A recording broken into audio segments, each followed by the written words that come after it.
ओम जय जय जय नमोस्तु नमोस्तु नमोस्तु नमो हरियंताणं नमो सिद्धाणं नमो आर्याणं नमो वज्रायणं नमो लोये सब सावणं मंगलम भगवान वीरो मंगलम गौतमो गणी मंगलम कुंदकुंदायो जय धर्मोस्तु मंगलम सर्वमंगलमांगल्यं सर्वकल्याणकारकं प्रधानं सर्वधर्माणां जयनं जयतु शासनं जयनं जयतु शासनं समय समय साराय स्वानुभूत्या चकास्ते चित्स्वभावाय भावाय सर्वभावान्तर्षिदे गाता है पढ़ो वंदितु सब सिद्धे धर्म चरमणोभवं पत्ते मोक्षामि समय पाहुडमिडमो सुदके वेल्ली वणिदं जीवो चरितं शरणां तिष्ठिदोतं हि समयं जान पोत्तकम्मपतिष्ठितं चेतं जान परसमयम् एयत निच्छगदो समयो सवत सुंदरो लोय पंडिका एत्यत्यहि समादनी होति सुदृढ़ परिचिदानु भूत सर्वश्री काम को बंद कहा एक तस्मतमुड़ अवरी नस्ल होति यत्त तमेयत वियत्तम दायम अपनो त्यागेन चरिताय प्रमाणम चुक्के छलमणा के तवम नैवी होति है पमत्तो नवत्तो जान गो दूजरो भावो एवं भणते सुक्तम नादो जो सो दूस्तो छे व्यवहारेण उपदेशति नागेश्वर दर्शनम नाणम नैविडानम नचरितम न दर्शनम जान गो सुतो जय शीर्ष में साजी ग्रंथ और कर्ता क्रम अधिकार पागल खाने का इलाज चल रहा है पागलों का सारे पागल भर्ती हुए हैं वो इलाज कर रहे हैं कौन आचार्य कुंदकुंद देव हैं किसका इलाज कर रहे हैं पागलों का कहाँ पागल हैं मुंह में पागल हैं मुंह के पागलों का इलाज कर रहे हैं सदगुरु वैद सुजान सदगुरु कैसे हैं सदगुरु वैद हैं ये अच्छी तरह जान ले तू हैं यदि अच्छी तरह नहीं जानेगा तो काम नहीं होगा तेरा है ना चढ़ा लगे आता है ना भवि भागन वच जो उसके भवभाग्य का उदय हो तो समझ आए है ना जे त्रिभुवन जीवन सुख चाहे दुखते वैवंत ताते दुखहारी सुखकार कहे सी गुरु कर्णधार ताही सुनो भवि मन थिरान मन को स्थिर करके सुनो कौन यदि भव्य जीव हो तो यदि भव्य ना हो तो मत सुनो या उथरा उथरा सुन लो कोई फर्क नहीं पड़ता ताई सुनो भवि मन थिरान जो चाहो अपनो कर लिया अपना कल्याण चाहता है तो भैया मन को स्थिर करके ये बात सुन जो बात चल रही है सब काम कर लेगा और ये बात नहीं सुनेगा तो संसार से निकल नहीं सकता ये ऐसी बात है ये मंत्र है भूत उतारने के जब भूत चढ़ जाए ना किसी को तो क्या करता है वो जो भूत उतारने वाला क्या बोलते हैं उसको जब भूत उतारता है वो जो है क्या बोलते हैं उसको भूत आने वाला होता है तो क्या करता है वो भूत उतारता है उसका ट्राई करे कि कुछ करे कि मंत्र जो भूखे कुछ ना कुछ उसका भूत आ रहा है उसका कि भैया भूत भगाओ व्यंतर आगे सिर पे इसके व्यंतर भगाओ ऐसे ही आचार्य कुंदकुंद देव गाथाएं लिख लिख करके हमारे सिर से भूत उतारते हैं इसका भूत चढ़ा हुआ है हमारे ऊपर मोह का भूत चढ़ा हुआ है पर को अपना मानने का भूत चढ़ा हुआ है अपनी वस्तु को भूलने का भूत चढ़ा हुआ है हमारे सिर पर और आचार्य कुंदकुंद देव बार बार गाथा लिख के उसको याद दिलाते हैं हमारा भैया कि भैया तू कौन है कैसा है देख तू बारम्बार से याद कराते हैं उस भक्ति वस्तु को गाथा नंबर 72 पढ़ लेते हैं देखो णादूण आसवाणम असुचित्तं च विवीर्य भावं च दुःखस्य कारणं तिय तदोणियत्निं कुणदिं जीवो अशुचिपना विपरीत तावे आश्रवों का जान के हर दुख कारण जान के इनसे निर्वर्तन जीव करे। गाथा में बहुत है बहुत सुंदर गाथा है स्वामी को बड़ी पीढ़ी गाथा दी है स्वामी को भी छोटे प्रवचन नहीं देते हैं 2 दिन 3 दिन के प्रवचन देने देते हैं तो ये गाथा पकड़ देते हैं जहाँ गाथा प्रवचन करने देते थे बहुत शॉर्ट में मतलब सारा माल देना हो तो इस गाथा के द्वारा दे देते थे कि वस्तु व्यवस्था क्या है भैया स्वरूप क्या है वो समझने के लिए उत्थान के दो क्या कह रहे हैं उत्थान के इसकी अब पूछता है कि ज्ञान मात्र से ही बंध का निरोध कैसे हो जाता है ये ज्ञान मात्र से ही बंध का निरोध हो गया वो लड़की का रिश्ता करा और रिश्ते से ही सारी उसने उसे पूरी आ गई उससे बच्चे पैदा करने सास की सेवा करनी घर की सेवा करनी सारी आ गई उससे एक रिश्ता जोड़ने से ही ऐसे रिश्ते से ही ऐसा काम हो गया है एक स्त्री का बालक पैदा हो गया बालक पैदा होने से इतना काम हो गया और उसको पूरी जिंदगी लगा दी कि सेवा में उसकी एक बालक पैदा होने से ही एक ज्ञान मात्र से ही ऐसा निरोध हो गया कि ज्ञान मात्र करा और से समस्त कर्मों का आश्रमों का बंध का निरोध हो गया। कमाल हो गया। एक ज्ञान के द्वारा सबका निरोध। एक ज्ञान ऐसी औषधि है भैया, भव रोग की औषधि मिटाने के लिए ज्ञान ही एकमात्र साधन है। कि ज्ञान की आराधना करने के द्वारा बंध का निरोध हो जाता है। उसका उत्तर कहते हैं, देखो गाथार्थ पढ़ते हैं इसके अंदर क्या करें। गाथार्थ, आश्रमों की अशुचिता और विपरीतता तथा वे दुख के कारण हैं, ऐसा जानकर जीव उनसे निवृत्ति करता है।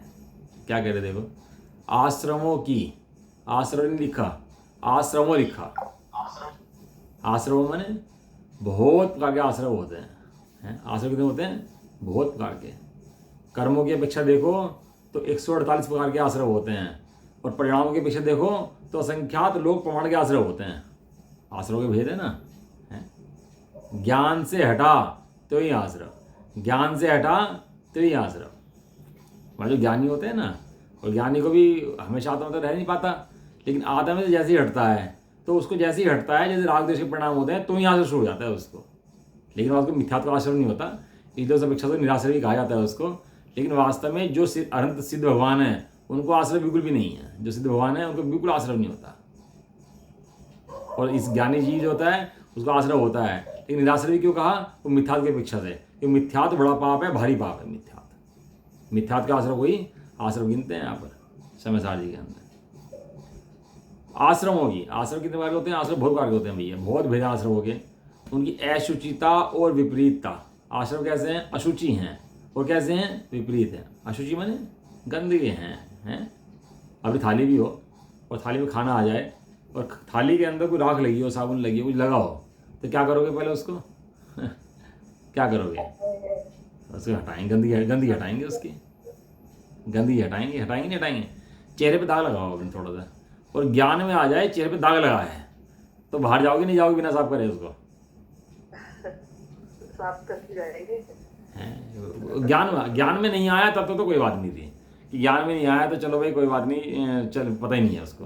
लेकिन जैसे ही ज्ञान में किसी ने बताया तेरे चेहरे पे क्या लगा, तो तुरंत कहाँ जाएगा हाथ? कहाँ लगा? इधर लगा कि इधर लगा, क्या लगा, कैसे लगा, शीशा दिखा है, एकदम से दिमाग कहाँ जाएगा? इस गंदगी को हटाओ पहले।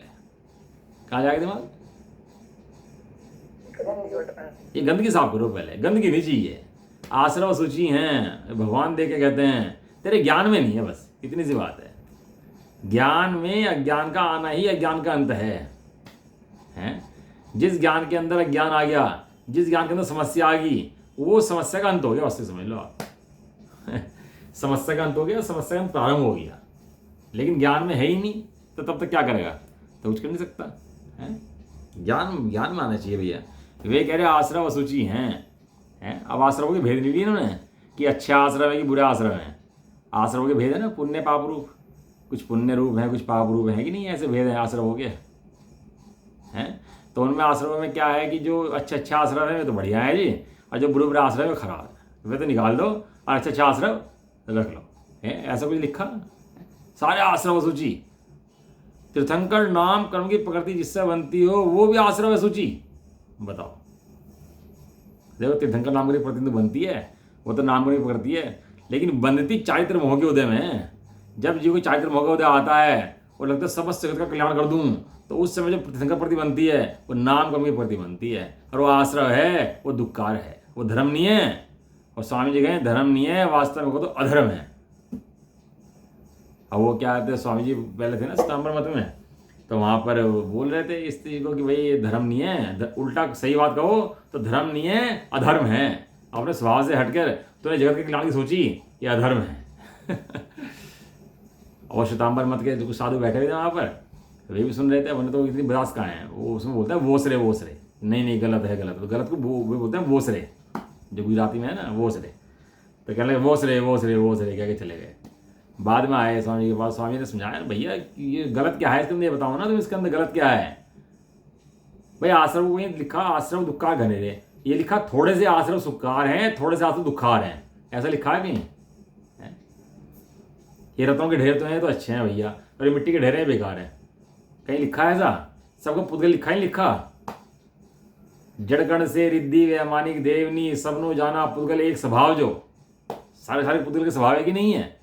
ये कहा ये रत्न रत्न तो हैं, बढ़िया हैं, ये तो अच्छे हैं, और ये जो मिट्टी पिट्टी है खराब है सर, ये सब फ्री की मिलती है, ये सब खराब है, ऐसा लिखा है। आश्रम जितने भी हैं सब दुखकारी हैं भैया। अब देखो उसमें जो है ना, जो पहले 14 गुण स्वामी जी जाता है तो 41 प्रकृति का अभाव करता है ना, 16 तो मिथ्यास से और 25 अनंतान मंदिर से, 41 प्रकृति का अभाव करता है। 41 में से 10 प्रकृतियां तो घाती कर्मों की हैं, मोहनीय की और अनंतान मंदिर आदि की, 10 प्रकृति घाती की हैं, और 31 प्रकृति अघाती कर्म की हैं।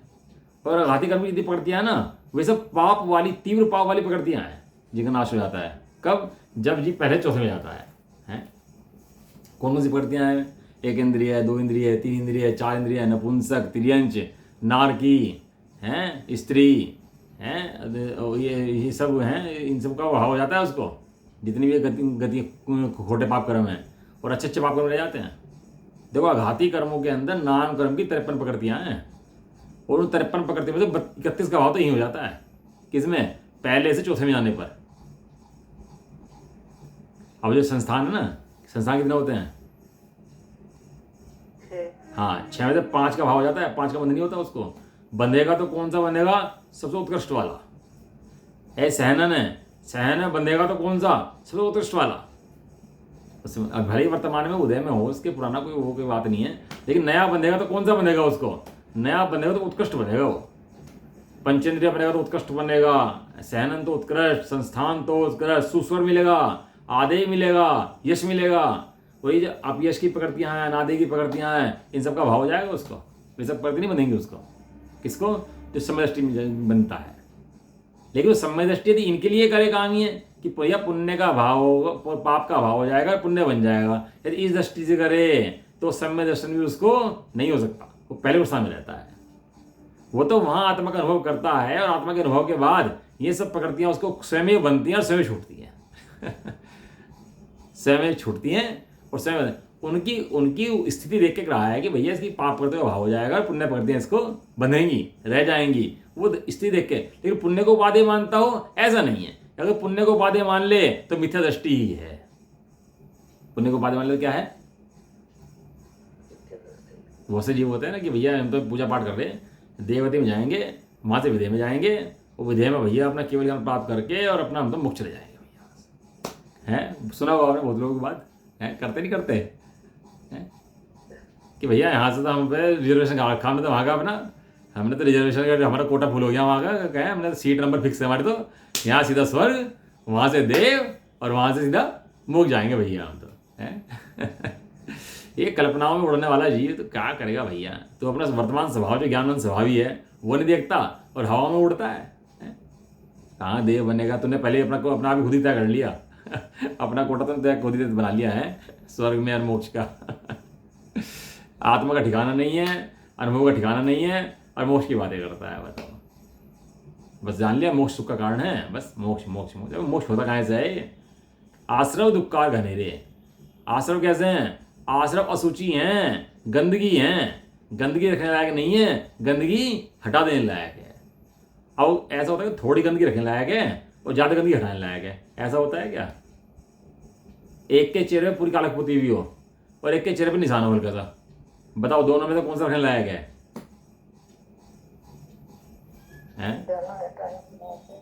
समझ में नहीं आया? पहले पाप करते थे ना ये लोग, तो क्या करते थे? गधे पे घुमा देते, चेहरा काला कर दिया पूरा उसका, और गधे पे घुमाया करते थे उसको, कि बेइज्जती करने के लिए उसकी, कि भाई देखो जी इसका, ये देखो इतना बड़ा पाप करा, गधे पे घुमाया करते हैं।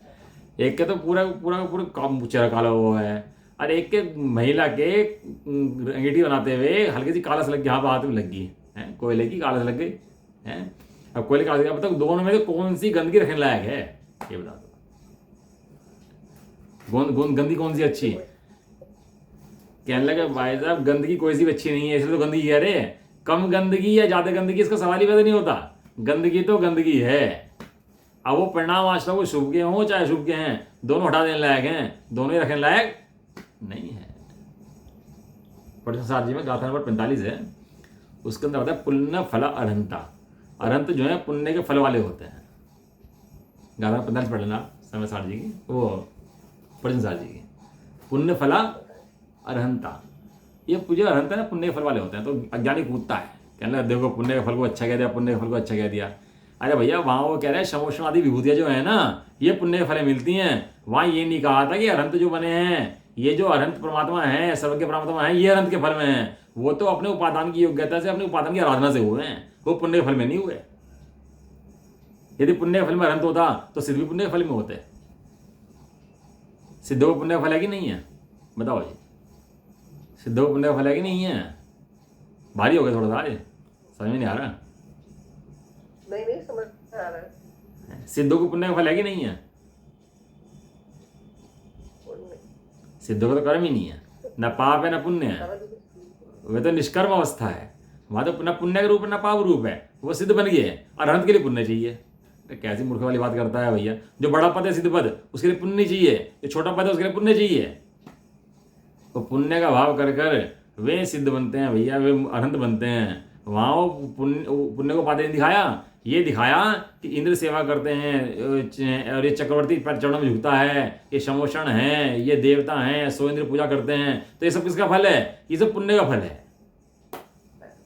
और ये पुण्य का फल बनता कहाँ से? ये जगत के जीवों का कल्याण कर दूं वहां से बनता है, और सम्य दृष्टि को बनता है, मिथ्या दृष्टि नहीं बनता। और देखो बनता है चारित्र मोह के उदय में, और उदय जब आता है चारित्र मोह का अभाव हो जाता है। इसका शमोषण का जो उदय आता है कौन से स्थान में आता है? तेरे में आता ही नहीं आता। कौन से स्थान में आता है? तेरे में आता ही नहीं। अब बनता कौन से स्थान में? चौथे पांचवें छठे में बन जाता है। वो बनता पहले में, उदय उदय तेरे में आएगा। आघाती कर्म भी जो बनते हैं ना, वो बनते किससे हैं? वो मोह से बनते हैं। यदि मोह ना हो तो आघाती कर्म बन ही नहीं सकता, रुक नहीं सकता, यदि मोह ना हो तो।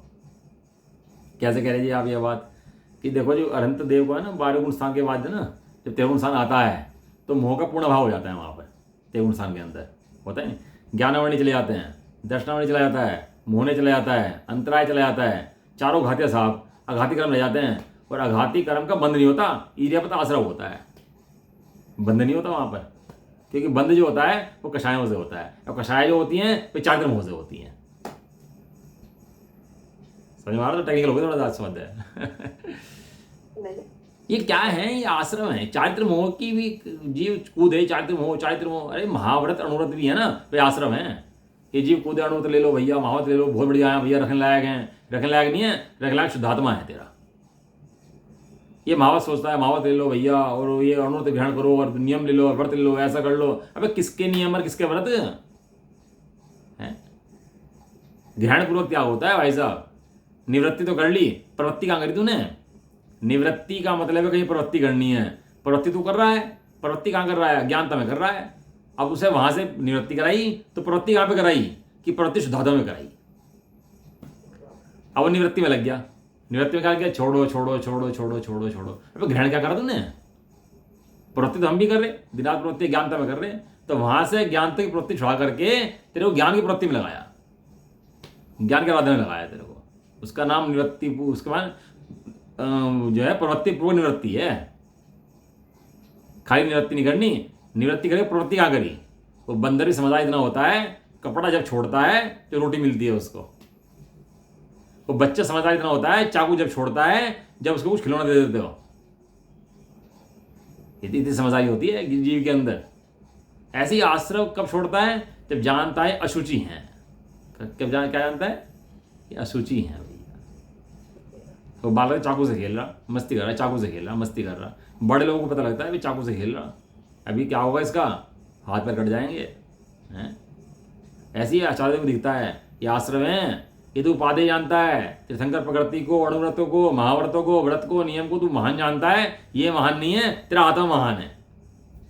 ये तेरे शुद्धात्मा से ज्यादा महान नहीं है जो तू महान मानता है। महान है तो क्या है? महान तो तेरा शुद्धात्मा ही है। अब शुद्धात्मा को देख तरफ उठा करके और बस नहीं नियम पालो, व्रत पालो हैं। एक आया है शास्त्रों के अंदर, शुभ भाव जो है परंपरा मोक्ष का कारण है। शुभ भाव से परंपरा मोक्ष होता है। क्या लिखा? शुभ भाव से परंपरा मोक्ष होता है। परंपरा मोक्ष होता है। अब वो क्या समझता है कि शुभ भाव करो तो मोक्ष होता है। शुभ भाव से मोक्ष नहीं होता। वहां लिखा शुद्ध भाव के काल में शुभ भाव रहता है। और उस शुभ भाव के से उस शुद्ध भाव में फटाफट आ जाता है, निकट का रहता है, तो उससे कहा परंपरा से मोक्ष का कारण है। अशुभ भाव से सीधा शुद्ध में नहीं आ सकता, शुभ भाव के द्वारा सीधा शुभ में आ सकता है, इसलिए कहा शुभ परंपरा से मोक्ष का कारण है। लेकिन अशुभ नहीं है, वहां शुभ के द्वारा क्या है, वो जल्दी से अपने शुद्ध स्वभाव में आ जाता है शुभ को छोड़ करके, इसलिए कहा शुभ जो है परंपरा मोक्ष का कारण है। और परंपरा लिखा सीधा मिल गया मोक्ष का कारण है, परंपरा भी लिखा, परंपरा लिखे कि मोक्ष का कारण है नहीं कहा जाता है, इसलिए लिखा। अब वो क्या अरहंत देव है शमोषण में। अब अरहंत दो भेद है वहां पर, एक तो अरहंत शमोषण विभूति सहित अरहंत है वहां पर। कैसे है अरहंत? शमोषण विभूति सहित अरहंत है वहां पर। और एक अरहंत का भेद क्या है, जो द्रव्य गुण पर्याय वाले शुद्ध स्वभावी हैं वे अरहंत है वहां पर। दो अरहंत है कि नहीं है? एक तो बाहर में शमोषण है, देव पूजा कर रहे हैं, सब व्यवस्था बनी हुई है, एक तो ये अरहंत होते हैं भैया, मंदिर आदि हैं सब अरहंत हैं। एक तो अरहंत का ये भेद है, और एक अरहंत का भेद हुआ है जो जानता अरहंत को द्रव्य गुण पर्याय से। तो अरहंत का वो कौन सा भेद है कि वो जो शुद्धात्मा वहां पर विराजमान है वो अरहंत है वहां पर। और देख लो जब भगवान सिद्ध बन जाते हैं तो शमोषण टिकता है क्या फिर उसके बाद? और बिना भगवान के शमोषण बन जाता है क्या? भगवान होते हैं वहां पर होता है, ये बात तो ठीक है, लेकिन भगवान से होता है ये बात गलत है। भगवान तो द्रव्य गुण पर्याय से शुद्ध हैं, और जो भगवान जैसा अपने को समझता है वो जीव मोक्ष का पात्र होता है ऐसा। लेकिन क्या करें, आश्रव की असुचिता। आश्रव कैसे हैं? अशुचि हैं, मलिन हैं, गंदगी है, गंदगी रखने लायक नहीं है भैया। इसलिए आश्रव हटा देने लायक हैं। वो आश्रव कोई सा भी हो, समस्त हे हैं। शुभ भाव तो हो कोई दिक्कत नहीं है, लेकिन शुभ भाव में उपाधि मानना वो गलत है, हैं? गंदगी कोई भी रखने लायक घर में है नहीं। हाँ, वो घर में क्या होता है ना, सामान इकट्ठा हो जाता है, पुराना हो जाता है, कूड़ा कबाड़ इकट्ठा हो जाता है, वो इकट्ठा करते रहते हैं। पहले हमारे आते ना एक कोना सा था वो बड़ा, उसके अंदर इकट्ठा करते रहे, सारा कूड़ा इकट्ठा कर दें, और फिर क्या करें, यदि कबाड़ी आ जाए ना सारा उठा भेज पूरे को पूरा खाली कर दे। क्यों? रख रखा था इसको, तो तुम्हारे तो बहुत काम में आ जाता, रख लो भी उठा करके कि नहीं ये गंदगी है, इसे बाहर निकलना ही पड़ेगा, है? उसको बाहर निकाल के फेंक दे उसको उठा करके। अब कोई टेंशन होती है उसको निकालने में? टेंशन नहीं होती, खुशी होती है उल्टी। टेंशन तो उसको रखने में है, गंदगी को। गंदगी घर में है, गंदगी दिमाग में है, गंदगी शरीर में है, गंदगी कहीं भी है, जहां गंदगी है वहां वो गंदगी है, वो हटा देने लायक है, रखने लायक नहीं है। आश्रम दुक्कार घनेरे भैया। अभी आश्रम में बता दिया, पुण्य हो चाहे पाप हो, सारे आश्रम दुक्कार घनेरे हैं, कोई आश्रम सुख का कार्य नहीं है।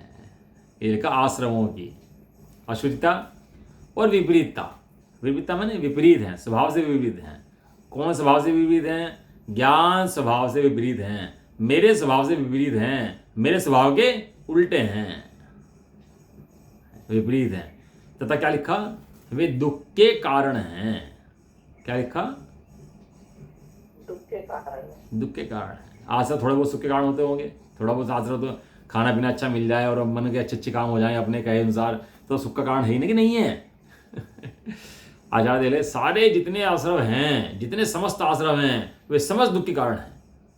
कि जब मैं दूसरों जीवों की दया पालता हूँ तो वो तो सुख का कारण है कि गाय पालता हूँ, गायों की सेवा करता हूँ, हैं, भिखारियों की सेवा करता हूँ, भूखों को खिलाता हूँ, कपड़े देता हूँ, हैं, तो सुख का कारण है कि दुख का कारण है?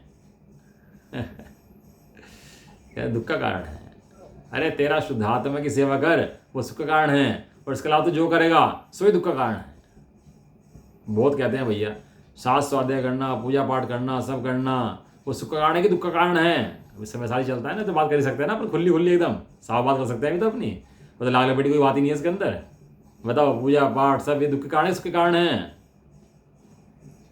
जोर पड़ता है कहने में, अरे नहीं भाई, जोर पड़े, बिल्कुल सही बता रहा है मैं आपको। और स्वामी जी बिल्कुल उड़ा रहे हैं, व्रत, दया, दान, ये पूजा आरती के भाव सब कैसे हैं? सब दुख के कारण हैं। वहां इन्हें छुड़ाना नहीं है, वहां ये बताना है कि तेरा आत्मा सुख का कारण है। आजकल क्या है, स्वाध्याय बहुत होने लगा, तो सब लोग व्यवहार के बड़ी वो करते हैं, व्यवहार के बड़ा बताते रहते हैं, व्यवहार व्यवहार व्यवहार बहुत बताते हैं। अब व्यवहार की नास्ती करो ना तो हृदय में चोट पहुंचती है कि व्यवहार की नास्ती करो, तो नहीं भैया व्यवहार की नास्ती मत करो, व्यवहार की नास्ती मत करो, व्यवहार की नास्ती मत करो। अबे व्यवहार नास्ती कर देने लायक ही है। लिखा था ना पहले, अभूतार्थ है, असत्यार्थ है, पालन करने लायक नहीं है, ये व्यवहार दुख का कारण है, इसलिए व्यवहार ने है उड़ा देने लायक है और निश्चय ने है रखने लायक है, स्थापना करने योग्य है, इसलिए उसे व्यवहार कहा। उड़ा देने लायक है और निश्चय स्थापन करने योग्य है।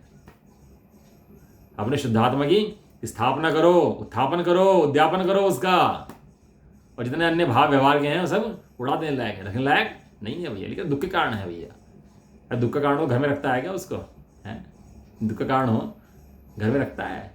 अभी क्या हो ना, कोरोना आ गया, और क्या करे ना, डेली की डेली वो लाए, वो क्या बोलते थे सैनिटाइजर, और घर में डेली सैनिटाइजर करे। क्यों कोरोना का कीटाणु कोई रह ना जाए भाई साहब, अगर रह गया तो क्या होगा है। और घर से आए तो हाथ धोए सैनिटाइजर से, और पूरा नहाए कहीं बार हैं, और पूरा घर बंद करके रहे, पूरा ताले वाले लगा करके, निकल ना जाऊं, कोई अंदर आना जाए हैं। कोई घर का ही मर जाए ना तो कहना भैया वही जलाया हूं, मुझे मतलब नहीं है, मैं नहीं आ रहा। अपने को हाथ लगाया ना, हम देखा खूंटे से उठा लिया, खूंटे से उठा के जलाए लोगों को। हम गए थे शमशान घाट के अंदर, एक के अंदर वो पूरी ड्रेस पहन का है, पूरा वो कोट वोट, और फेंक के चले गए ऐसे उसको, आदमी को कोई रिजल्ट देखने नहीं आया कि वो मरा कब जिया, उस शमशान घाटों में जलाया उसको उठा करके। अर्थी के लिए कंधे नहीं मिले, लोग ऐसे लटका कर लगे, जो इतनी आडंबर करता है ना ये तेरम्मी के और इसके छठी क्या क्या मनाते, बरसी मनाते फिरता है, सारी रखी रहेगी पूरी एक तरफ, सबकी पोल पट्टी खुली है। ये जो आडंबर करता है ना सारे दिन रात के, ये आडंबर करता रहता है, सब रखे रहेगी एक तरफ। बताओ हैं कहाँ गई थी फिर सब परंपराएं, कहाँ गए थे सारे ये तेरी कुरीतियां, कहाँ गई थी तेरानियां, कहाँ गई छठी बरसी तेरी, आज लगी फिर ये सारी आदमी का आज दिखाई नहीं दिया। हाँ अब अपने अभी चलती है तो सोचता है मैं करता हूँ, और उसमें अहंकार करता है, देखो मैंने बरसी कर ली, मैंने छठ मना ली, मैंने ऐसे कर लिया। क्या करता है जबरदस्ती क्या, कहाँ सिर फुड़ाई करता है ज्योतिषी में, और उसमें अपने नाम वाम में क्या दिखाने में कहते हैं, कुछ नहीं होता, सब ऑटोमेटिक व्यवस्था चल रही है, तो ऑटोमेटिक जान और मस्त रहे। ये कर्ता पने का बहुत सिर मतलब किस शरीर के, शरीर का कर्तव्य छोड़ना है भैया। क्यों, दुख का कारण है। ऐसा जानकर जीव उनसे निवृत्ति करता है। यदि निवृत्ति ना करे तो जाना नहीं है, और जाना है तो निवृत्ति करता ही है। क्यों करता है, अशुचि है, विपरीत है, दुख के कारण है। 3 आचार्य दृष्टांत दिए इसके अंदर।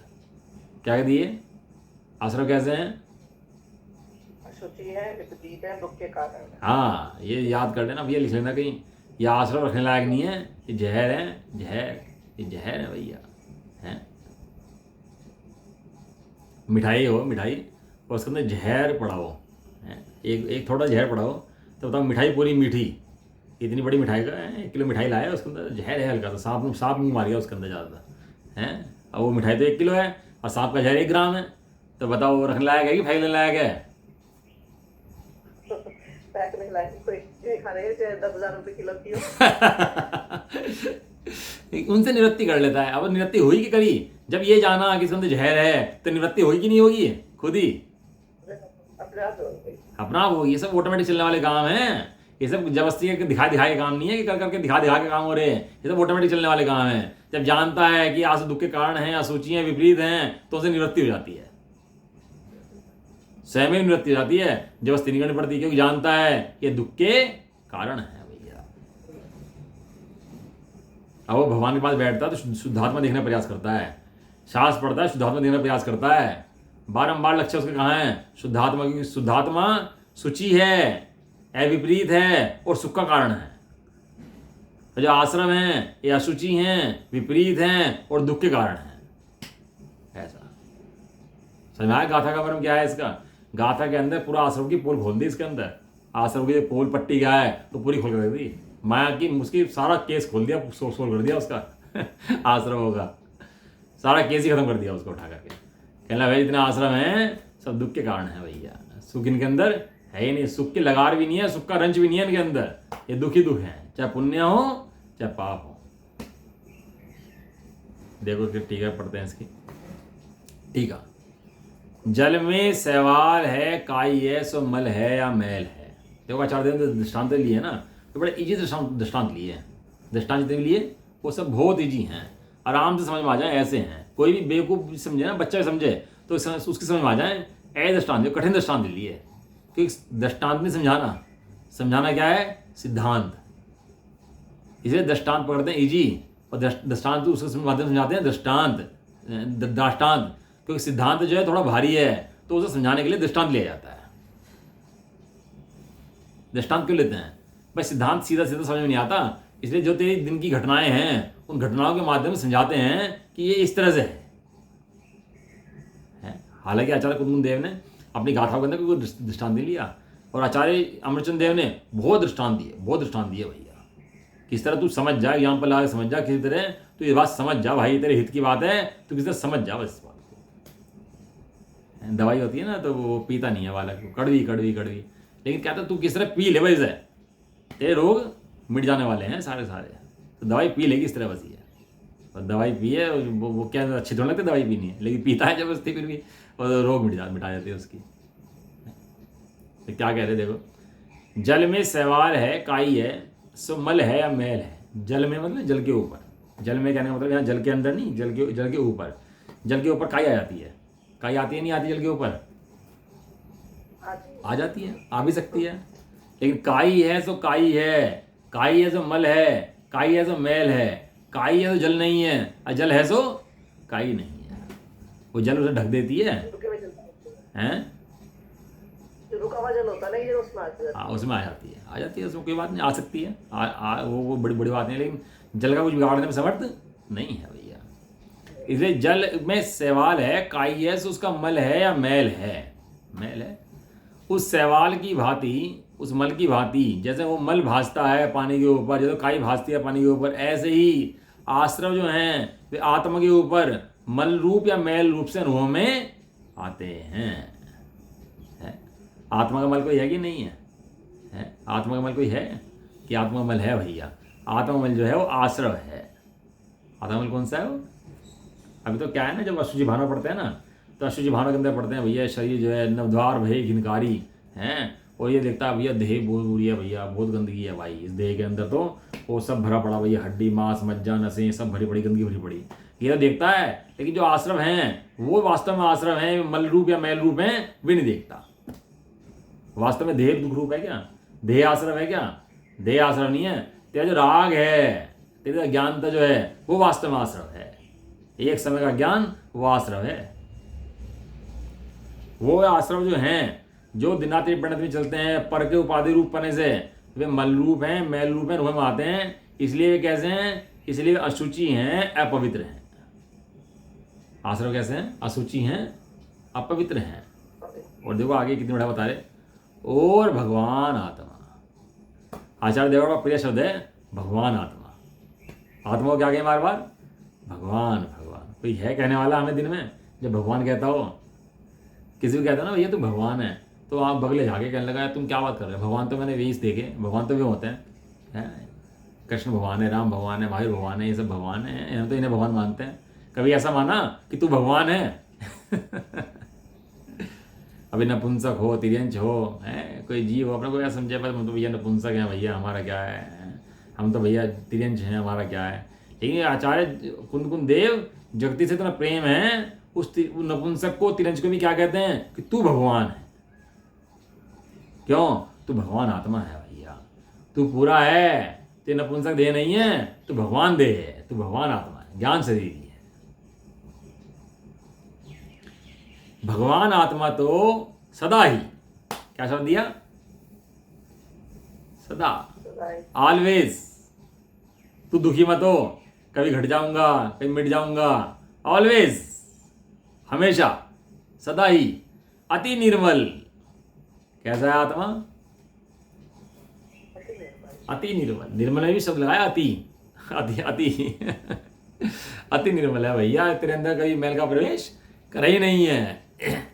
चैतन्य मात्र स्वभाव रूप से ज्ञायक है। आत्मा अति निर्मल है, चैतन्य स्वभाव मात्र है, और क्या है? ज्ञायक है, इसलिए अत्यंत शुचि है, पवित्र है, उज्जवल ही है। एक देखो क्या होता है, दीपक का प्रकाश होता है, एक मणि का प्रकाश होता है, दो प्रकाश होते हैं। जो दीपक का प्रकाश होता है वो क्या करता है? धुआं निकालता है और हिलता रहता है, बुझ जाता है, कितनी दिक्कतें हैं उस प्रकाश के अंदर। लेकिन जो मणि का प्रकाश है वो कैसा रहता है? वो एक रूप, सदा, अखंड, ना हिलने वाला, ना धुआं देने वाला, ना गंदगी निकालने वाला, अत्यंत शुचि है। जब पहले होते थे ना तो मणियों से भगवान की पूजा करते हैं, मणि के दीपक होते थे ना, पहले तो मणि दीपक होते थे, तो मणि के दीपक से भगवान की पूजा होती है। मणियाँ चली गई, गायब हो गई सब, काल के प्रभाव जी का पाप का योग आया, मणियाँ चली गई। अब मणियाँ चली गई तो दीपक जला लिया भाई, दीपक से आरती करने लगे, दीपक से आरती होने लगी। अब दीपक ही बंद होगी तो लाइट से आरती होने लगी भैया, सब हैं तो सब व्यवस्थाएं होगी। लेकिन वास्तव में जो मणि है, जो मणि का दीपक है, वो कैसा है? वो हलन चलन नहीं है, वो धुएं से रहित है, अत्यंत स्थिर है, अति निर्मल है। जैसे ज्ञान ज्योति आत्मा अंतरंग में एक रूप है, अखंड है, ज्ञायक है, शुद्ध बुद्ध एक परमात्मा है, ऐसा है भैया भगवान आत्मा। भगवान आत्मा को बहुत प्रिय शब्द है भैया, आचार्य कुमुदेव को, अब नचिंदेव को बार बार इस जीव को भगवान आत्मा भगवान आत्मा भगवान आत्मा कहें, हे भगवान है। पत्नी को कहते थे ना पहले भाग्यवान भाग्यवान करते थे भगवान है भैया, भाग्यवान है, भगवान है वास्तव में। अब पति पत्नी को कहे हे भगवान, और पत्नी पत्नी को कहे हे भगवान। अब भगवान की बात करें कि भैया तुम भगवान और मैं ही भगवान। तो ना यहाँ पति है, ना पत्नी है, ना बच्चे हैं, यहाँ सब कौन है? सब भगवान है भैया, यहाँ सब भगवान है, ऐसा भगवान विराजते हैं। इसलिए जो आत्मा है वो निर्मल है, शुचि है, पवित्र है, उज्जवल है। और आश्रय जो हैं मैल रूप हैं, अशुचि हैं, अपवित्र हैं, और वे अनुभव में आते हैं। किसके अनुभव में आते हैं? वे ज्ञानियों के अनुभव में आते हैं कि आत्मा शुचि का केंद्र है, आनंद का केंद्र है, और आश्रय जो है दुख के केंद्र है। कौन समझता है ये ज्ञानी जीवों की समझ में आ जाती है। आश्रमों के जड़ स्वभावत्व होने से वे दूसरे के द्वारा जानने योग्य हैं, क्योंकि जो जड़ हो वह अपने को तथा पर को नहीं जानता, उसे दूसरा ही जानता है, इसलिए वे चैतन्य से अन्य स्वभाव वाले हैं। एक कारण इन्होंने क्या दिया कि ये आश्रम जो है जड़ रूप हैं। जड़ रूप होने का कारण क्या है? जड़ जो है वो जानता नहीं है। जड़ क्या होता है? वो जानता नहीं है। आश्रम जो है जानते नहीं है, वे आश्रम अपने को नहीं जानते कि हम आश्रम हैं, ये आश्रम हैं। ये भी कौन जानता है? ये ज्ञान जानता है कि आश्रम है, दुख के कारण है, असूचि है। कौन जानता है? कि ज्ञान मूर्ति आत्मा ही ऐसे जानता है। और जान करके इनका जब जान लेता है तो क्या अभाव करने का उपाय करता है, इनके अभाव करने का उपाय करता है। सो ही सम्य दर्शन है भैया, सो ही आराधना है। बस अब आगे जो है कल पढ़ेंगे, चलो ठीक है ना, थोड़ा थकान हो रही है अभी भाई, कल पढ़ते हैं ठीक है ना। अब यहाँ तक पढ़ लिया, लेकिन भैया इतनी बात जरूर समझ लेना कि जो आश्रम है ये सुख के कारण नहीं है, दुख के कारण है। और आश्रम सारे के सारे दुख के कारण है। कोई भी आश्रम रहने लायक नहीं है, समस्त आश्रमों का अभाव कर देने लायक है। ठीक है, सहजानंदी शुद्ध स्वरूपी हरिनाथी में आत्म स्वरूप, हे हमारे पर मैं नहीं मरे, अजर अमर हूँ आत्म स्वरूप, सहजानंदी शुद्ध स्वरूप, अविनाशी में आत्म स्वरूप। निज निधि निज में बताई यह अनंत उपकार है, उसके लिए जिन वाणी माँ को वंदना शत बार है। नवाणु मुकार।